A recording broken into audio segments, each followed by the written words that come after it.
Assalamualaikum warahmatullahi wabarakatuh. A'udzubillahi minas syaitonir rojim. Bismillahirrahmanirrahim. Pada kesempatan yang sangat baik ini marilah kita panjatkan puji syukur kehadirat Allah Subhanahu wa Ta'ala, yang telah memberi rahmat dan hidayahnya kepada kita semua, serta tiada henti-hentinya memberikan nikmat yang tidak mungkin dapat kita hitung semua. Baik itu berupa nikmat kesehatan, nikmat iman Islam, nikmat panjang umur hingga saat ini. Selanjutnya, solawat serta salam semoga tetap tercurahkan kepada junjungan kita, Nabi Muhammad SAW, juga kepada keluarganya, sahabatnya dan para pengikutnya hingga akhir zaman. Muzaki dan 8 orang yang berhak menerima zakat fitrah dan zakat mal. Para ulama sepakat bahwa setiap orang Islam dikenai kewajiban zakat dari harta yang mereka miliki, Quran Surat At-Taubah ayat 103, selama memenuhi ketentuan yang telah ditetapkan. Begitu juga kewajiban mengeluarkan zakat fitrah di setiap bulan Ramadan, baik laki-laki atau wanita, anak-anak atau orang dewasa, hamba sahaya atau orang merdeka. Berdasarkan hadits Ibnu Umar yang berbunyi, sesungguhnya Rasulullah telah mewajibkan zakat fitrah pada setiap orang Islam, baik merdeka atau budak, baik laki-laki atau perempuan, baik anak-anak atau orang dewasa, sebanyak 1 sa, kurma atau 1 sa, gandum. Hadis riwayat Imam Muslim. Ada ketentuan yang harus terpenuhi, bila mana seseorang ingin menunaikan zakat mal, harta, maupun zakat fitrah.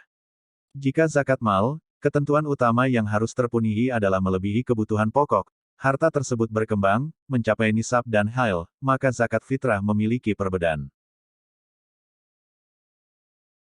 Zakat fitrah diwajibkan kepada seseorang jika ia memenuhi kedua syarat berikut, yaitu Islam dan mempunyai kelebihan makanan uang seharga makanan, dari keperluannya di malam hari raya Idul Fitri.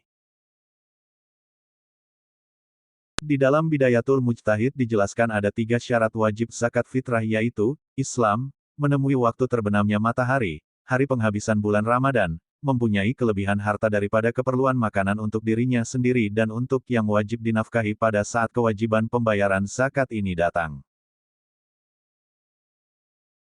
8 golongan mustahik atau orang yang berhak menerima zakat. Dalam surat At-Taubah ayat 60, ada 8 kriteria penerima zakat. 8 golongan inilah yang berhak menerima zakat dan tidak bisa diberikan kepada golongan selain ini. Dalam surat At-Taubah ayat 60 yang menerangkan 8 asnaf tersebut, Allah berfirman, yang artinya, sesungguhnya zakat-zakat itu, hanyalah untuk orang-orang fakir, orang-orang miskin, pengurus-pengurus zakat, para mualaf yang dibujuk hatinya untuk memerdekakan budak, orang-orang yang berhutang untuk jalan Allah, dan orang-orang yang sedang dalam perjalanan, sebagai sesuatu ketetapan Allah dan Allah Maha Mengetahui lagi Maha Bijaksana.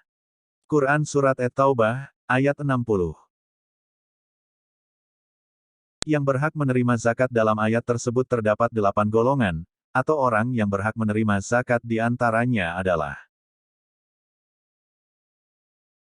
1. Fakir. Fakir adalah orang yang tidak mempunyai harta dan pekerjaan untuk mencukupi beban hidup sehari-hari. Untuk makanan sehari-hari pun ia tidak cukup, kesusahan dalam mencari lapangan pekerjaan dan lain sebagainya. 2. Orang miskin. Fakir dan miskin sebenarnya dalam keadaan yang sama, sama-sama tidak punya, sama-sama tidak mampu, tidak berkecukupan, melarat dan sengsara. Tetapi orang fakir lebih melarat daripada orang miskin.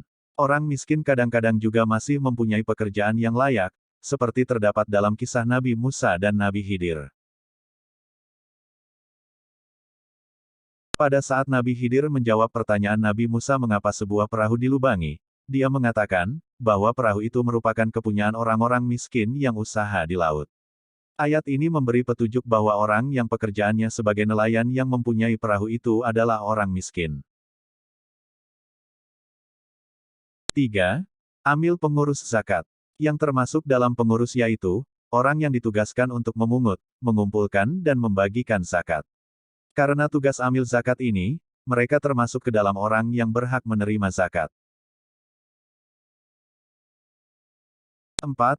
Muallafatu qulubuhum. Muallafatu qulubuhum yaitu, orang-orang yang ditarik hatinya supaya jatuh hati pada Islam, dan diharapkan mau masuk Islam.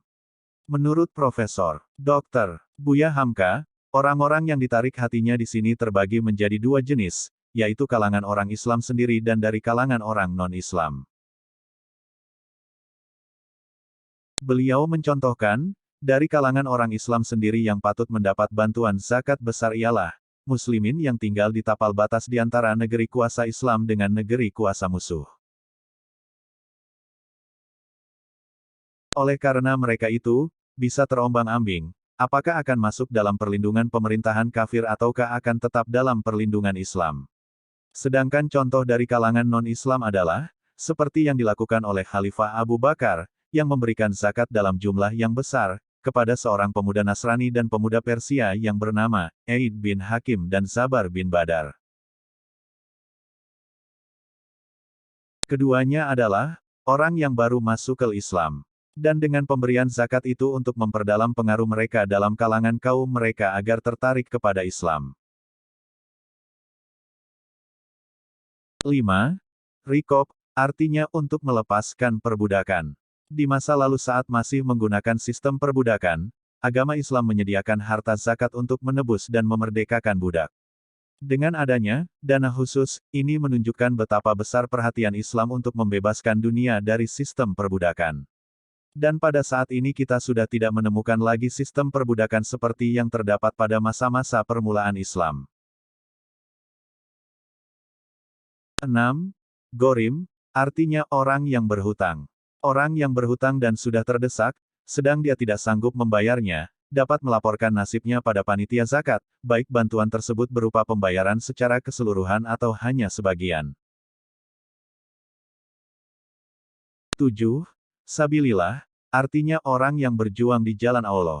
Ulama zaman dahulu memberi arti sabilillah adalah, orang-orang yang melakukan perjuangan perang, tetapi sesuai dengan perkembangan zaman, termasuk sabilillah adalah, segala usaha untuk menegakkan dan mengembangkan agama. Bahkan Imam Ahmad memasukkan pergi haji sebagai sabilillah, sehingga berhak menerima zakat. Ulama yang mengorbankan waktunya untuk memperdalam pengetahuan agama Islam dan memimpin orang banyak, menurut Sayyid Hasan Sadiq Khan Bahadir, termasuk juga dalam kategori sabilillah, meskipun ia orang kaya. Dan yang kedelapan, Ibnu Sabil, artinya orang yang sedang dalam perjalanan. Orang-orang yang sedang melakukan perjalanan untuk menambah pengetahuan, pengalaman, persahabatan, berhak menerima zakat. Jika seorang sedang melakukan perjalanan dengan tujuan maksiat, maka haram baginya menerima zakat.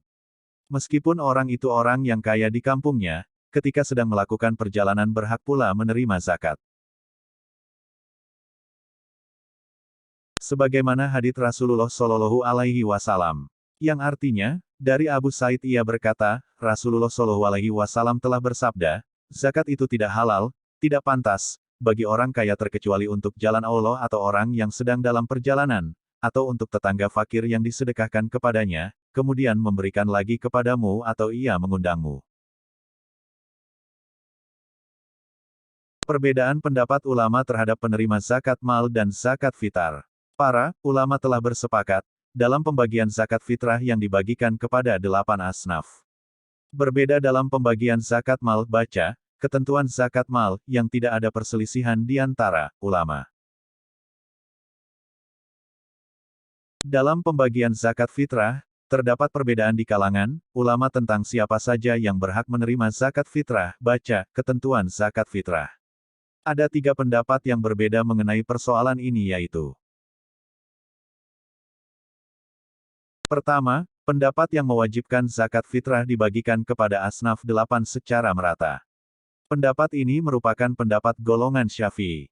Mereka menganggap zakat fitrah sama halnya dengan zakat mal, sehingga dalam pembagiannya juga harus sama halnya dalam pembagian zakat mal, yaitu kepada 8 asnaf yang telah disebutkan dalam surat At-Taubah itu. Kedua, pendapat yang mewajibkan pemberian zakat fitrah dikhususkan kepada orang fakir saja, bukan kepada asnaf lainnya. Pendapat ini merupakan pendapat Imam Malik, salah satu pendapat dari Imam Ahmad, didukung oleh Ibnu Qayyim dan seorang gurunya, yaitu Qasim dan Abu Talib. Pendapat mereka ini didasarkan pada hadits, yang artinya, selamatkanlah mereka kaum fakir miskin, dari keliling meminta-minta pada hari ini. Hadis riwayat Baihaqi dan Daruqutni. Menurut Ibnu Qayyim, penghususan zakat fitrah bagi orang-orang miskin saja merupakan penghargaan dari Nabi kepada orang-orang miskin itu. Beliau menambahkan bahwa Nabi tidak pernah membagikan zakat fitrah sedikit-sedikit kepada golongan yang 8, Nabi juga tidak pernah menyuruhnya, tetapi pada saat Nabi itu zakat fitrah yang terkumpul dibagikan kepada 2 golongan saja yaitu fakir dan miskin. Oleh karena itu, menurut Ibnu Qayyim, zakat fitrah tidak boleh diserahkan kecuali kepada fakir dan miskin saja.